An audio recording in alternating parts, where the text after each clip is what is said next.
in many ways, financial freedom, and perhaps even more specifically, the freedom to transact, is upstream of many of the other freedoms that we enjoy in the world today, whether that is, freedom of assembly and freedom of expression. At the end of the day, the freedom to transact, the ability to move money, to pay the people you need to pay, to buy the things that you need to buy, is so fundamental to all the other freedoms that we rely on a daily basis.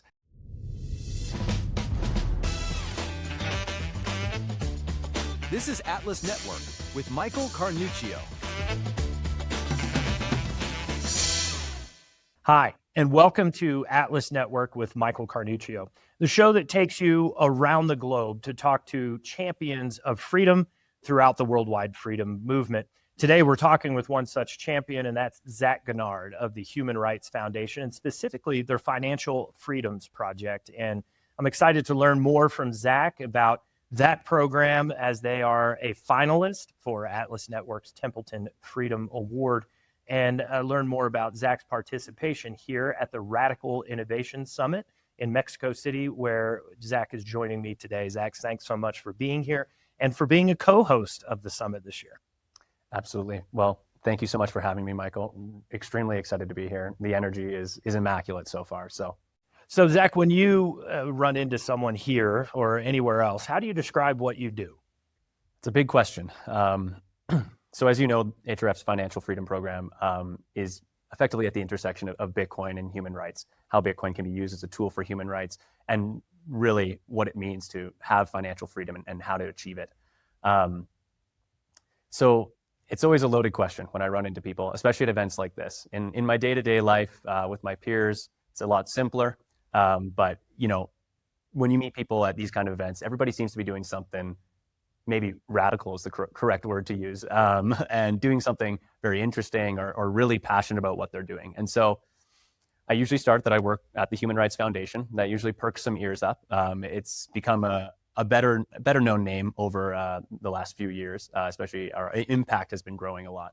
And so specifically, I'm, as you mentioned, working on the financial freedom team at the Human Rights Foundation, and I'm a writer for the financial freedom team. And what I do is I write the weekly Financial Freedom Report, which is a free newsletter that we put out every single week. And it basically covers the global state of financial freedom, as well as updates on the tools people are using to resist financial repression that is being, that authoritarian regimes are pursuing. So financial repression is things like freezing bank accounts, blocking transactions, blocking donations, debanking political opposition, even debasing currencies. And it comes in a myriad of forms.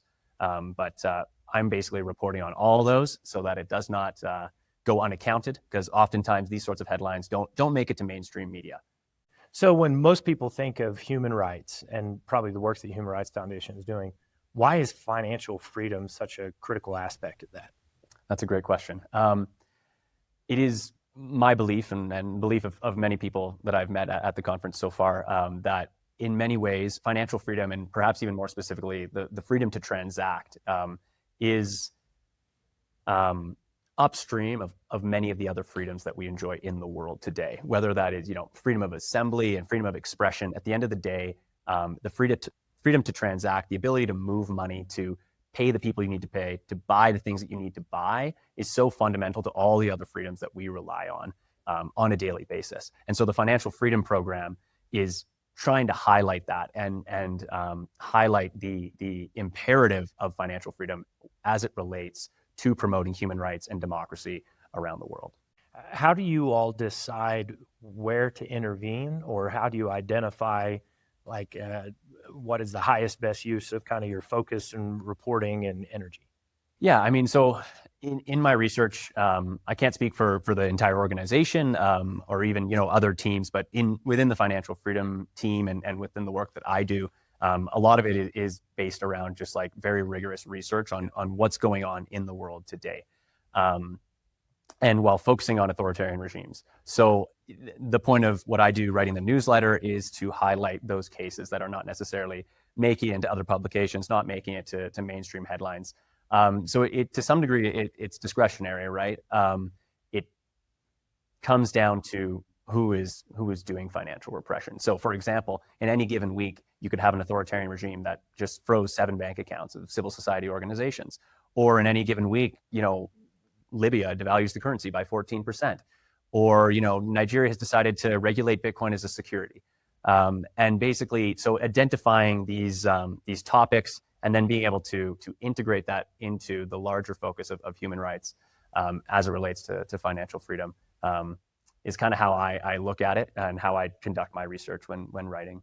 So part of the work that the Financial Freedom team is doing, and I think largely why you're recognized this year as a Templeton Award finalist, the Templeton Freedom Award, I should say, that'll be awarded this year in New York City at the Liberty Forum and Freedom Dinner. You all focus on everything from like education and training, grants, community building, right? So what's holding it all together, right, behind the scenes? Where does all that come from? A very passionate team of individuals is what's holding it together. So as you said, HRF more broadly has many different programs. Financial freedom is one of them. And within financial freedom, we have a bunch of different initiatives. As you were saying, we have things that are focused on education. We have a grant initiative called the Bitcoin Development Fund, where we're trying to help fund freedom tech and activists and developers, either using Bitcoin or adjacent freedom tech to promote human rights and financial freedom. In terms of education, we have both the report that I write on a weekly basis, but we also do webinars and also on-site hands-on training on how to use Bitcoin, because this is a new technology and ultimately people can't use it if they don't understand it. And so there is like a bit of a learning curve to Bitcoin. So, what wallet should I use? How do you download a Bitcoin wallet? How do you send a transaction?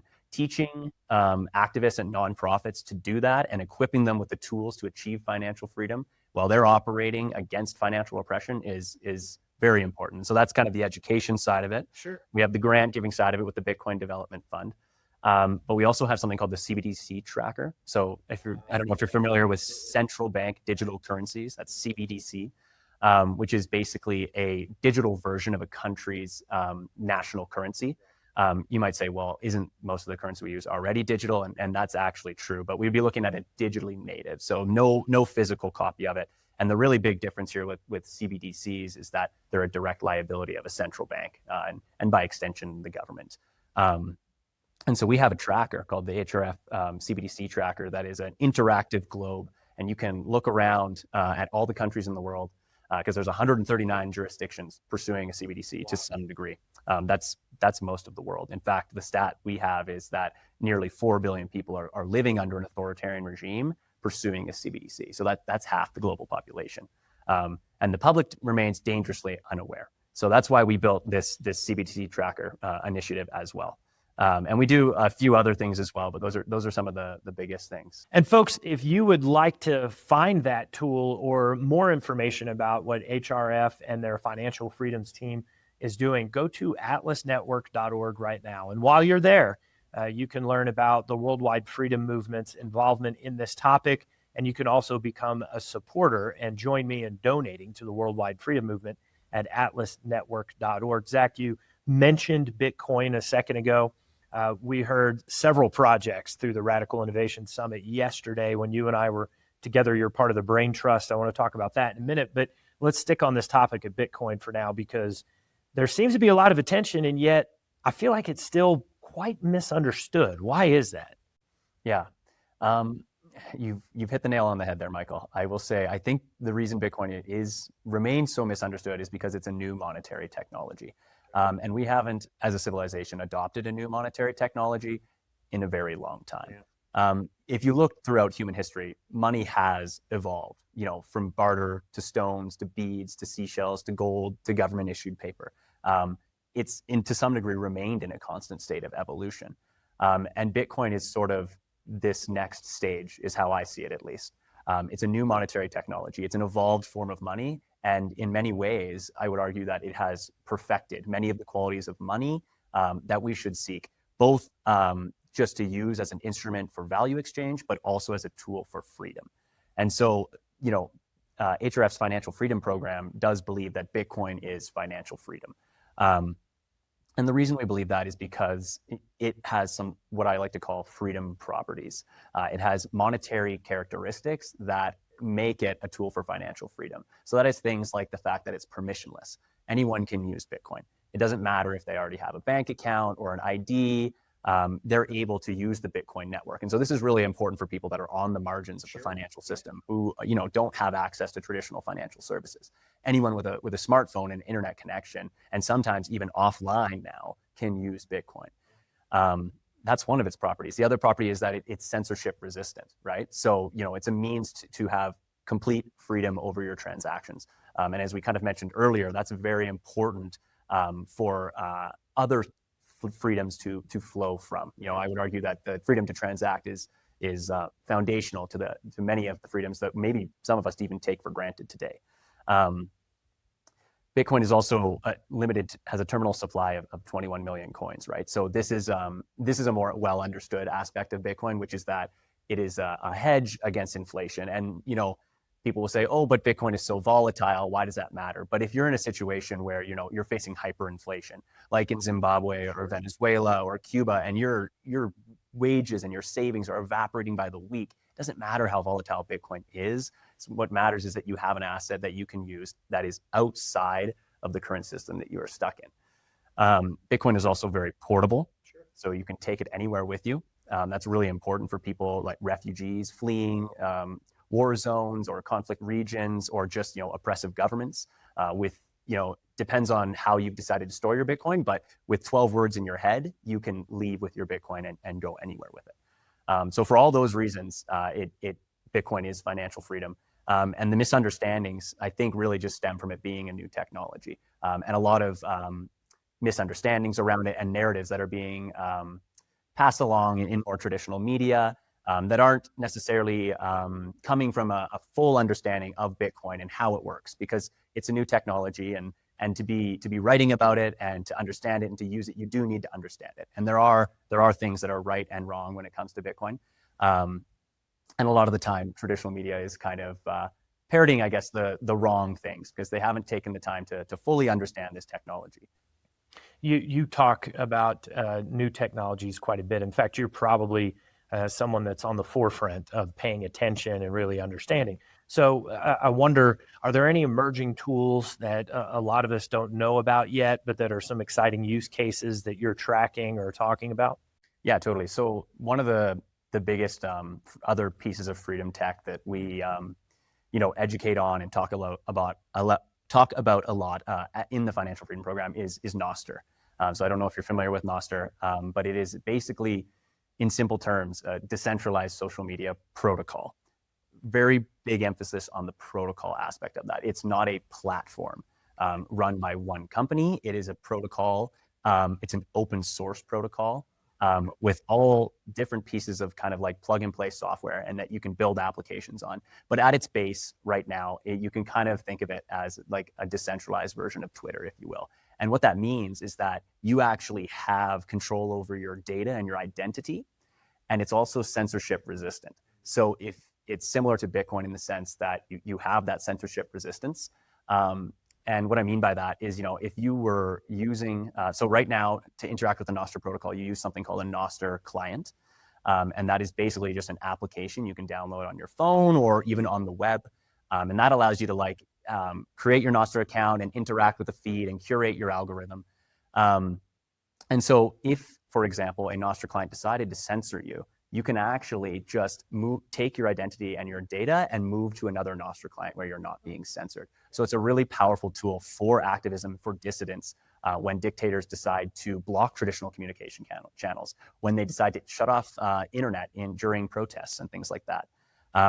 Another tool we've been looking at a lot, which is very new now, is called BitChat, which is a new offline Bluetooth-based messaging app, vibe-coded over the weekend, a couple weekends ago now, by Jack Dorsey, who is the founder of both Twitter and Block.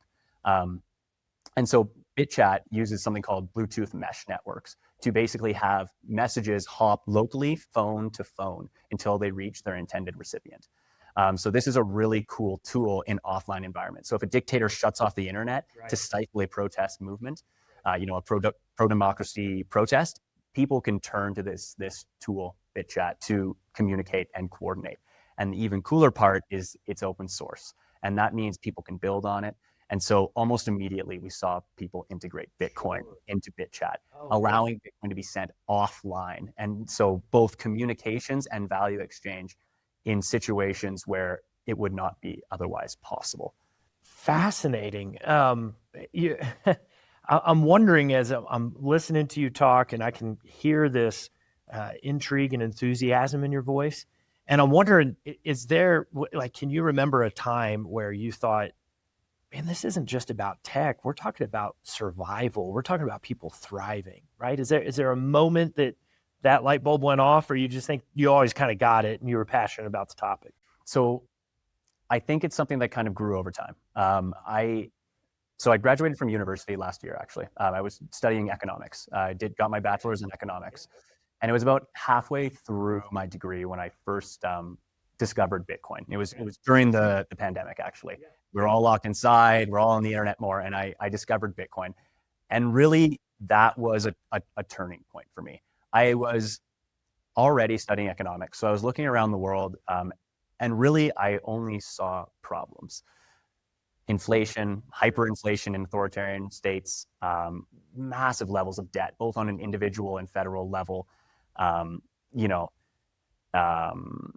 myriad of other economic issues. Wealth inequality is another big one. I've seen on some estimates saying that wealth inequality is at a level comparable to the Gilded Age and things like that. So looking at all this, and I'm thinking to myself, how did we get here? And how do we get back? Like, what is the solution here? Clearly the systems we're relying on today might not be leading to the ideal outcomes for the individual, for freedom. And so I was in search of something. And I looked at a lot of different things, but it really wasn't until I found Bitcoin that it kind of all clicked. And Bitcoin really, it kind of taught, it's a teacher in many ways. It teaches you to ask the right questions, and it teaches you all kinds of stuff about how the world works in ways that maybe you did not have the perspective or were able to see before that.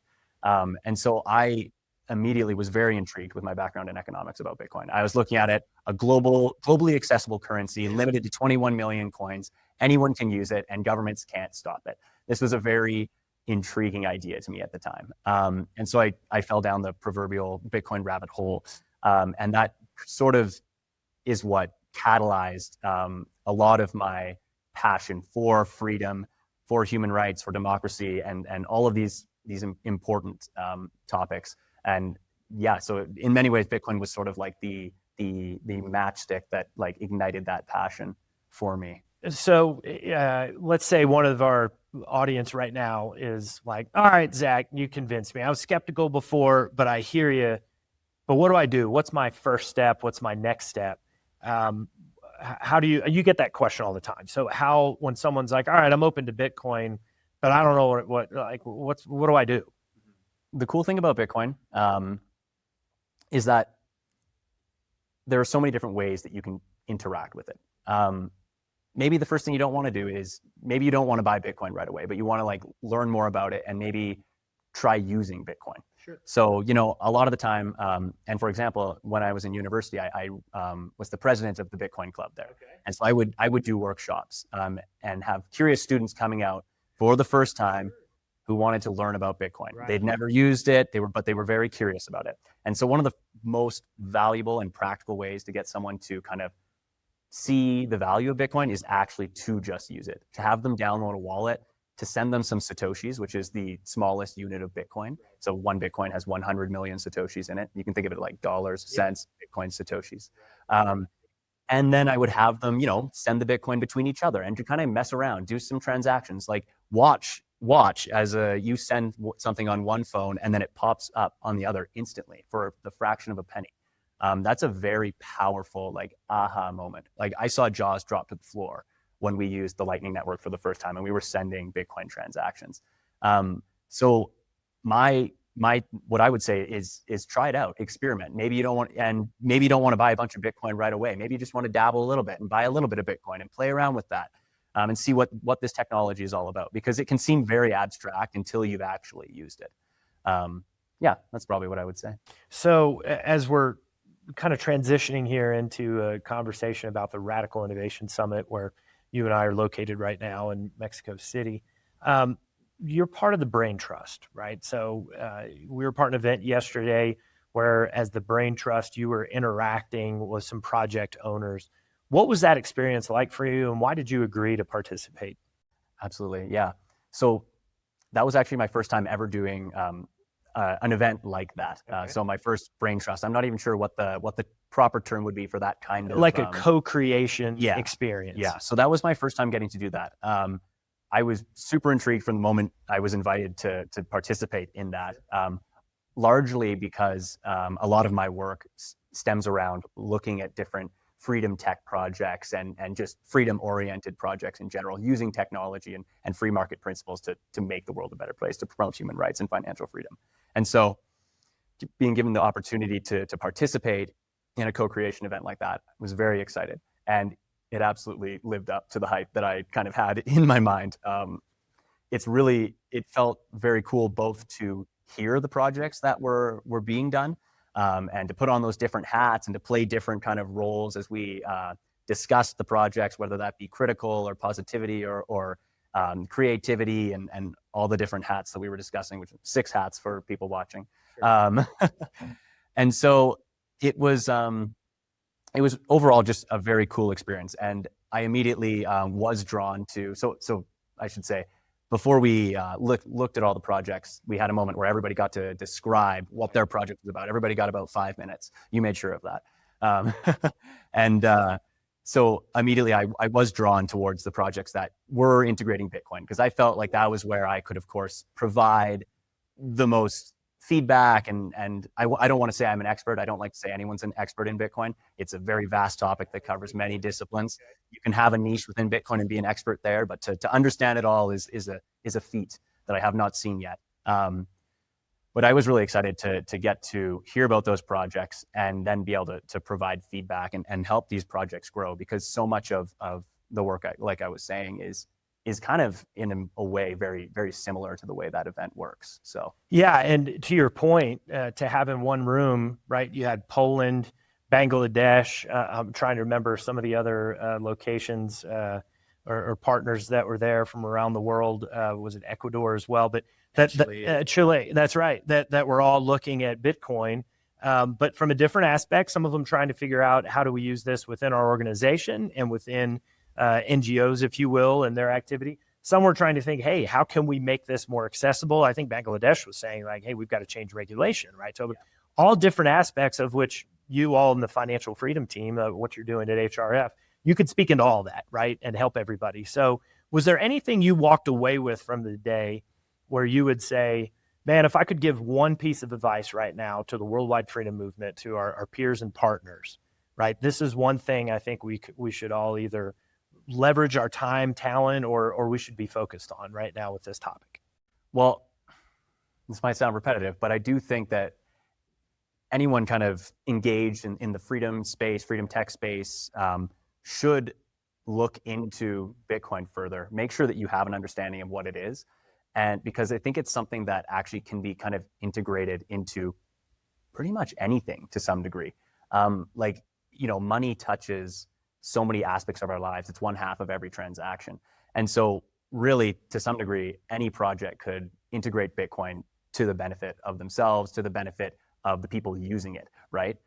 We see a lot of things being built on platforms like Bitcoin and Nostr because they're permissionless, right? That's a very important characteristic to have to be able to have a project that is like, it's freedom focused. So whatever you're doing, wherever you're doing it, I think it's worth it to look into Bitcoin further and see if there's a way that you can integrate that into your work for the betterment of your project and humanity as a whole. Let's talk a little bit about partnership, right? So Radical Innovation Summit is co-hosted by Human Rights Foundation, Atlas Network. HRF has a strong relationship with Atlas Network and its partners, right? So what makes that collaboration work? Well, I think it all comes down to shared values in a lot of ways, especially within the financial freedom program. So this is my first Atlas Network event, but I knew who you guys were from afar, and I was following along with your work and the other events that you were doing. And it's so wonderful to see another organization that is also really focused on improving the world, improving freedom through free market principles, through, innovation and being radical, right? Yeah, which is the name of this conference. Yeah. And so that to me is super inspiring. And I think that's where like that overlap in values creates a really powerful partnership. So how important is it that freedom tech is open source, right? Could HRF achieve its goals or mission if it was proprietary? I think it's critical that it's open source. Okay. Yeah. Because what open source does is it allows sort of like a fostering of a global community of contributors. It makes things more resilient because you have people from everywhere analyzing the code and the projects and contributing in different ways, and anyone can contribute. So it could just be someone who's never even interacted with other people in the Bitcoin space or other freedom tech space, and they can decide, hey, I want to build this application on top of this to make this use case a possibility. That is very powerful in and of itself. And so when you have something that's closed source, doesn't necessarily benefit in the same way. You have usually a central group of people or something like that is sort of steering the project. And that can be a good thing in certain cases, but it can also be to the detriment of other sort of areas. I would argue, and you look at something like the current state of social media, right? Like, I think that's a good example. We use centralized platforms, the Facebooks, the Instagram, Snapchat, and a million others. And what you see is a lot of problems arising, and perhaps even a lack of innovation as well. It seems like every social media platform is kind of just copying the features from the other social media platforms. Everyone's got stories now that disappear after 24 hours. Everyone's integrated a chat. You can send photos. Like, they're all kind of like converging onto the same thing, which isn't necessarily a bad thing. And then on the other hand, you also have these cases of, deplatforming and censorship, which isn't as possible when you're using permissionless and open source technologies. Okay, so let's broaden the scope a little bit. Let me ask you from your perspective, or maybe discussions you all have had within the financial freedoms team.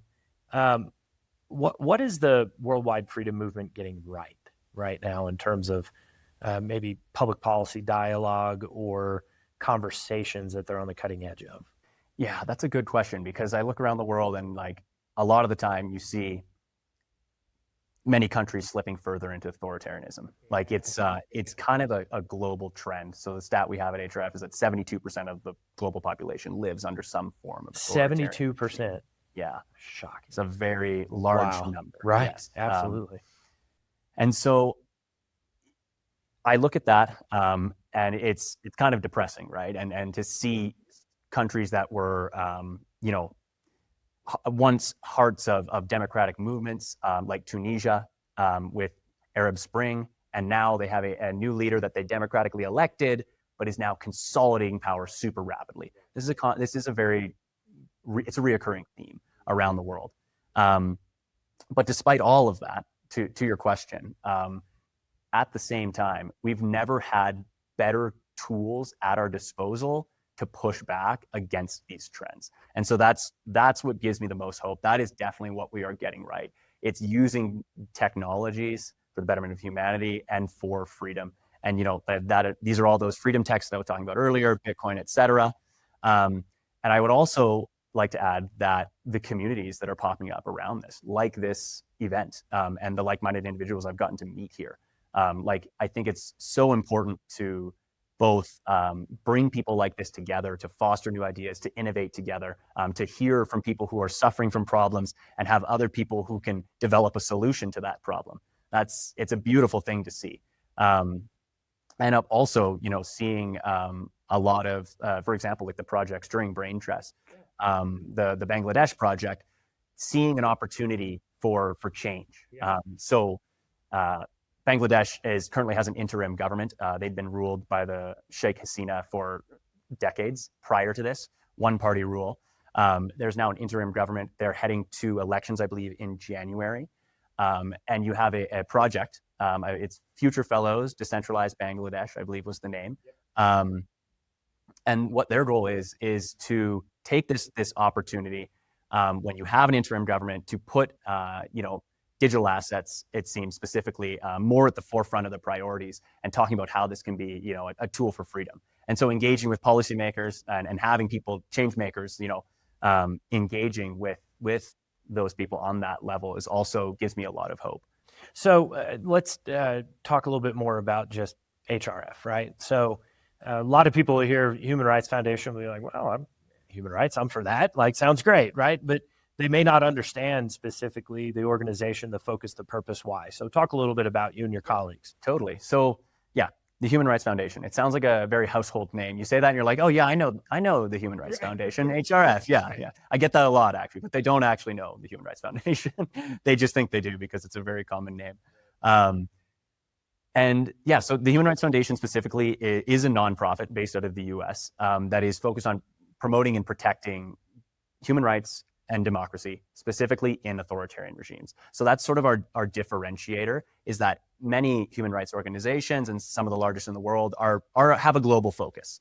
What we wanted to do was to focus specifically on authoritarian regimes because we feel like they do not get enough attention. There's not enough, no one's shining enough light on the human rights abuses that are going on in these countries.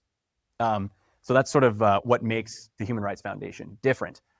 It's also a very forward-thinking organization, especially when it comes to technology. So HRF has now both an AI program and the Financial Freedom Program, which is a Bitcoin program. So we have basically, we're trying to stay at the cutting edge of these new technologies.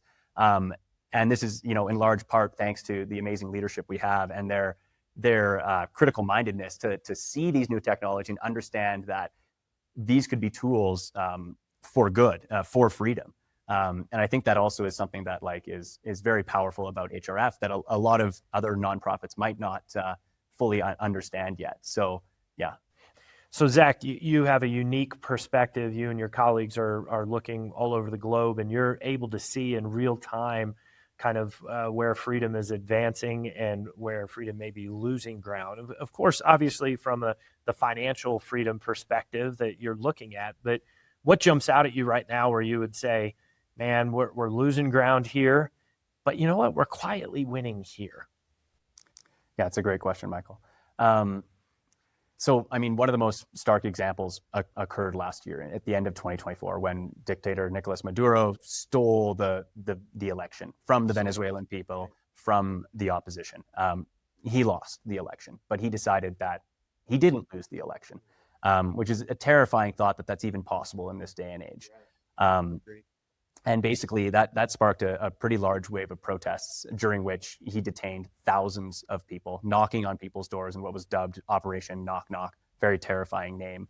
And this is just so critically important because the people of Venezuela are in a very tough position. They're being squeezed financially, but their human rights and their civil liberties are also being abused, very much so. So Venezuela is a really stark case, but it is one of those places where we need to be talking about this more and more people need to know about this. And so that's a place where I've kind of witnessed freedom slipping away. Another one of those, if we're talking about 2025, Turkey has been a pretty prominent example. President Erdogan arrested Ekrem İmamoğlu, who is the mayor of Istanbul and is leading political opposition.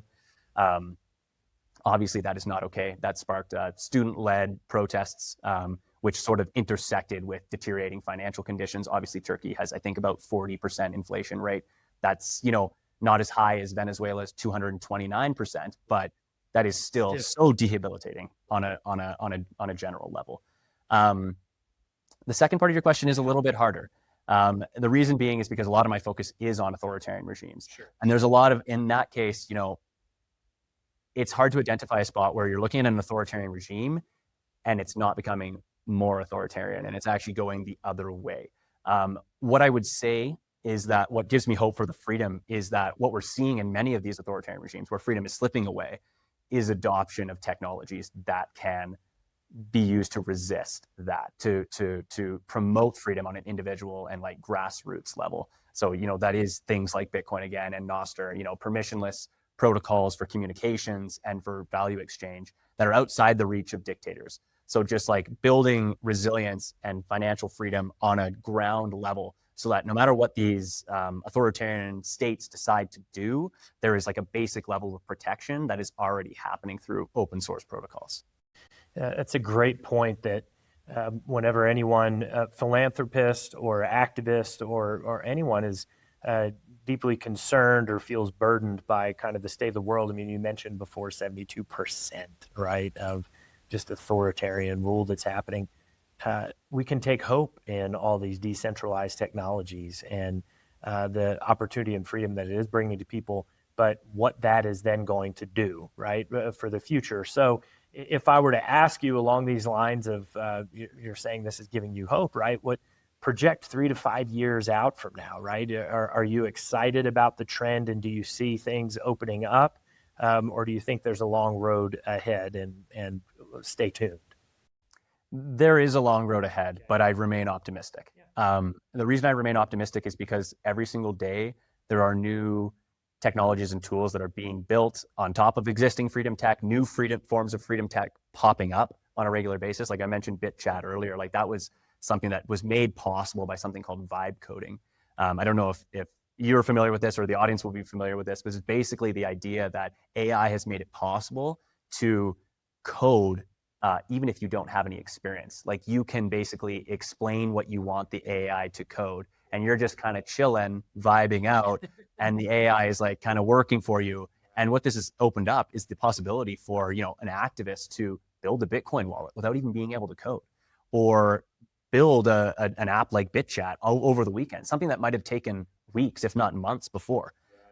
It's accelerating the rate at which we can create freedom tools, and that is accelerating, their accessibility and, providing more options for financial freedom, more options for censorship-free transactions and undebasable savings and all of these things. And as you mentioned AI and the power of AI, I'm thinking about one of the projects you and I learned about just this week and heard the group from Turkey talking about was involving AI in their a new technology that not only could revolutionize what is happening there in Turkey, but actually could impact the worldwide freedom movement. There was a lot of excitement and enthusiasm that came out of this, and kind of the same point that AI now all of a sudden allows a think tank the capacity and the capability to in real time kind of speed up and take this radical innovation, this idea, and bring it to life. Yeah, absolutely. I mean, it's hard to deny the impact of AI. It's right before our eyes. Sometimes I feel like people are getting ahead of themselves, but on the other hand, like it is tangible. Like these things are happening, and it is totally changing how organizations and nonprofits, activists can, do their work and the impact their work has. And the reach of it. So as we wrap up the conversation here, which I'm thoroughly enjoying, appreciate your time and partnership here at the Radical Innovation Summit. I wonder about your team and this conversation around the Templeton Freedom Award, right? As we mentioned before, at this year's Freedom Dinner in New York City in November, you're one of the finalists. HRF's Financial Freedom team has been nominated and is a finalist for the Templeton Freedom Award. And so what does that mean for the team? And maybe project forward, what would it mean to win? It means the world, to be honest. To be nominated for such a prestigious and award from such a great organization, it means a lot to us, especially because, as we were kind of discussing before, those shared values, and to have that recognized by an organization who shares those values is it means a lot to us. What would it mean to win? Well, ultimately, HRF is a nonprofit organization. We rely on the donations of individuals and other organizations and things like that for our work to continue happening and for our impact to grow. And so, winning an award like the Templeton Freedom Award would be allow us to expand the impact of our program. And the freedom and human rights and civil liberties that are able to flow from it. So it would be an absolute honor. So talk to me a little bit more, last couple questions about Zac, right? So HRF is New York. I mean, you guys have operations all over the world. It's a global team, but when you're not like studying the with the team, and you're not kind of looking all over the globe and focused on these issues. What are your hobbies, man? What do you do when you're outside of the office? I've got a lot of hobbies. I love spending time outside. Sure. That's probably one of sounds very, you can do a lot of different things outside, but I love being out in the sunshine. I've really been enjoying the summertime. It's summer in Canada, so that's enjoyable. So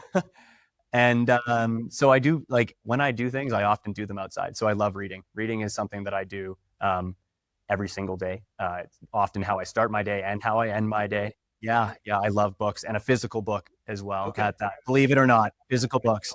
Yeah, and I always seem to have typically have two different books going.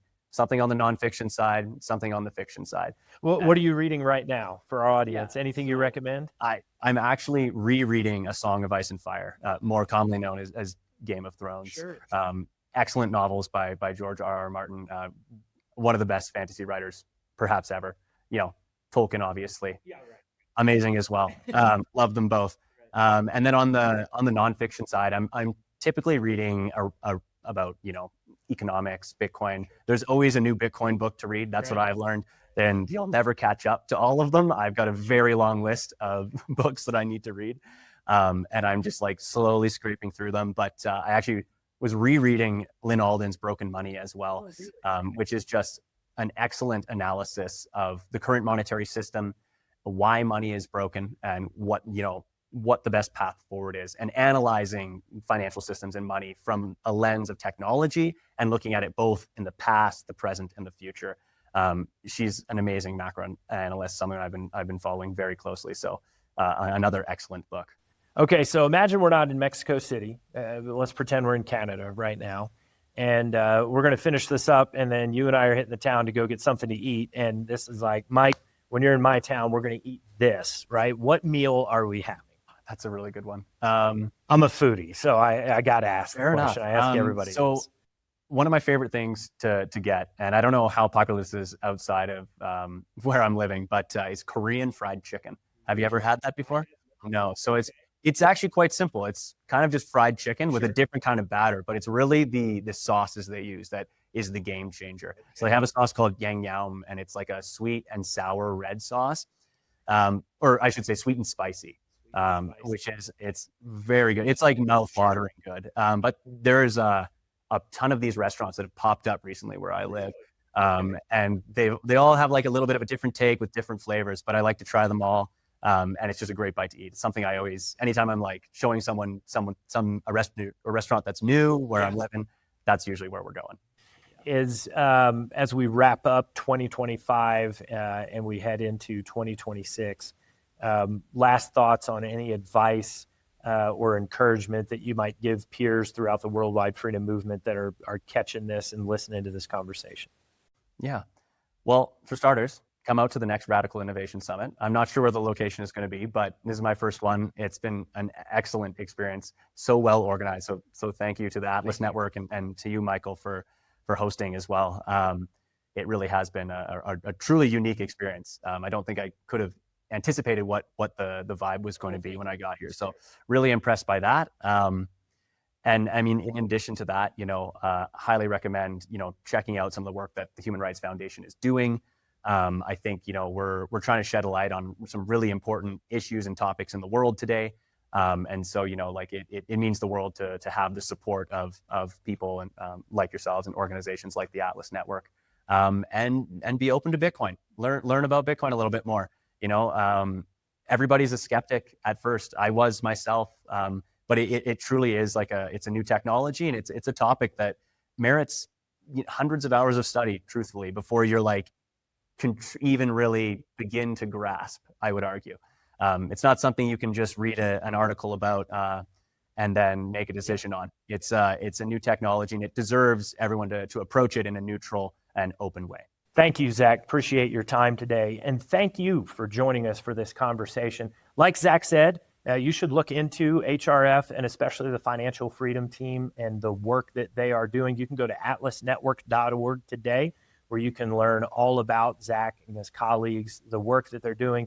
And also you can participate in this year's Freedom Dinner in New York this November, the Liberty Forum and Freedom Dinner where Zac and his colleagues are a finalist for the Templeton Freedom Award. You can learn about that and all the other finalists by going to atlasnetwork.org today. Until next time, join us again on Atlas Network with Michael Carnuccio.